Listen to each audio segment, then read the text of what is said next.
सुजय विखेंचा शून्य जोडण्याचा प्रयत्न सुरू आहे का? शिर्डीचा विषय मला असं वाटतंय नावालाच पुढे केला जातोय. सुजय विखे या ना त्या कारणाने सध्या चर्चेत आहेत. ते करत असलेले स्टेटमेंट चर्चेत राहण्यासाठी करत आहेत की खरोखर त्यांना असं वाटतंय म्हणून ते करतायत, हा चर्चेचा भाग आहे. कधी शिर्डीत येणाऱ्या साई भक्तांच्या भोजनाबाबत ते बोलतात, तर शिर्डीत वाढलेल्या गुन्हेगारीला लक्षात घेऊन मंदिर रात्री 11 वाजता बंद करण्याची भाषा सुद्धा ते करतात. कधी मी खासदार असताना काय केलं, किती केलं हे सांगतात, तर आत्ताचे खासदार बुंदी वाढतात आणि मला ते जमलं नाही असंही ते सांगतात. कधी स्वतःहून दोघांची तुलना करतात. प्रश्न पडतोय, सुजय विखे हे का करतात? निवडणुका आता पुढच्या 5 वर्षांनी होणार आहे. आज तुम्ही कितीही बिंबीच्या देठापासून आपली आपबीती सांगत असाल तरी ते पुढच्या 5 वर्षांसाठी लोकांच्या लक्षात राहील का? आणि राहून राहून शिर्डीचाच विषय का घेतात? जे भिकाऱ्यांचे वक्तव्य तुम्ही केलंय त्याला कुठलाच आधार नाहीये. फुकट साई संस्थांमध्ये जेवतात हे दिसतंय, तर फुकट करोडोंची देणगी येते हे सुद्धा दिसत नाही का? बरं, तुम्ही जे वक्तव्य केलं त्याला तुमचे वडील सुद्धा सहमत नाही, मग हे आत्ताच का? यामागे खूप मोठा विषय, थोडी हिंट लागली. नेमकं घडलंय का? 4 जून 2025 शिर्डीत दुहेरी हत्याकांड. 29 जून 2021 शिर्डी जवळील कोऱ्हाळे गावात दुहेरी हत्याकांड. 3 मे 2023 शिर्डीच्या कालिका नगर परिसरात हत्या. 20 नोव्हेंबर 2020 शिर्डीत किराणा दुकानदाराचा खून. 11 जुलै 2021 राजेंद्र धिवर यांची सुपारी देऊन हत्या. 13 जुलै 2019 शिर्डीमध्ये तिहेरी हत्याकांड.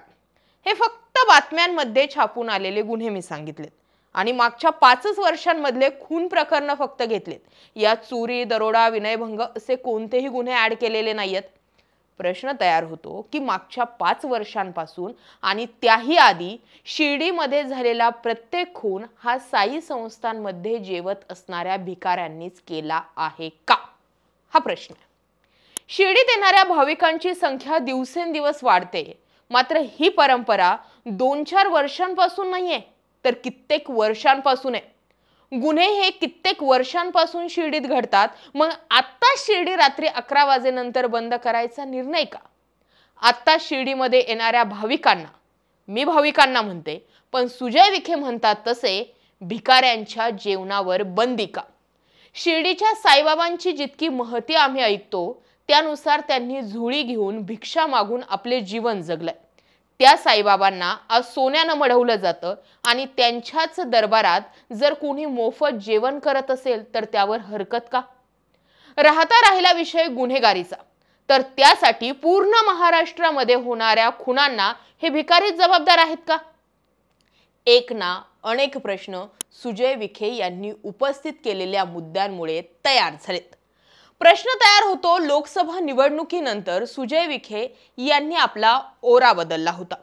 तो ओरा पुन्हा एकदा विधानसभा निवडणुका झाल्यानंतर जैसे ते झालाय अशा चर्चा ऐकायला मिळतात. विधानसभा निवडणुकीमध्ये सुजय विखेंच्या रणनीतीमुळे अहिल्यानगर जिल्ह्यात भाजप आणि महायुतीचा वरचष्मा राहिला. परंतु अजूनही आपण नगर दक्षिण मध्ये का हरलो हे सुजय विखेंना काय पचनी पडत नाही. सोबतच लंके की विखे हा विचार करण्यासाठी सुजय विखे आजच भाग पाडतायत. पण ही फक्त नगर दक्षिण मध्ये टाकलेली गुगली आहे अशी सुद्धा चर्चा आहे.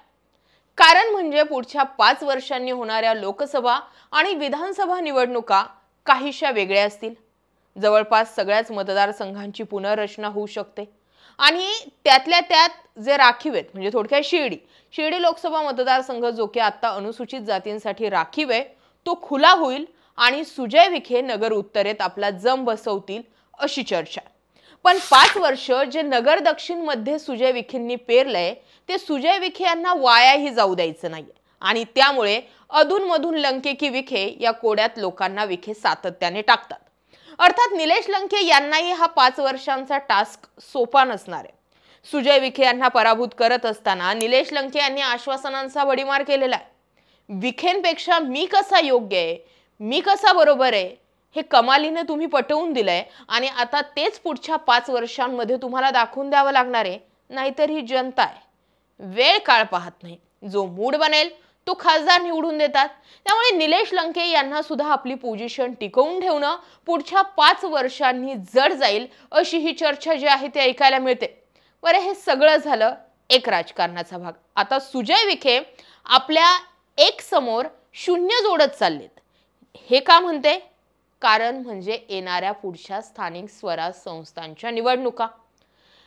म्हणजे कसं आहे की आता जर कोणी विखेंवर अटॅक केला तर विखे लागलीच त्याला प्रत्युत्तर देतात किंवा त्यांच्या फेवर मधल्या आमदारांवर कोणी टीका केली तर आतापासूनच चर्चेत राहून विखे पुढच्या 5 वर्षांची आखणी करतायत. पण बोलण्याचा कंट्रोल जर चुकून विखेंचा सुटला तर त्याची भरपाई करणं सुद्धा विखेंना पुढच्या 5 वर्षांनंतर कठीण जाईल, हेही तितकंच खरं आहे. मुद्द्याला मुद्दे जोडले तर अनेक मुद्दे जे आहेत ते तयार होतात. आता नगर दक्षिणेचं असो किंवा उत्तरेचं असो, दोन्ही राजकारण आपण जवळून बघितले. तरीही जाता जाता तुमच्याकडे एक प्रश्न टाकते. आता निलेश लंके यांना खासदार होऊन जवळपास 6-7 महिने झालेत आणि विधानसभा निवडणुकाही होऊन गेल्यात. तुम्हाला खरंच असं जाणवतं की विखे आणि लंकेंच्या कंपॅरिझन मध्ये विखे असते तर ओके होतं किंवा लंके आहेत तेही ओके आहेत? म्हणजे तुम्हाला नेमकं आता काय वाटतंय?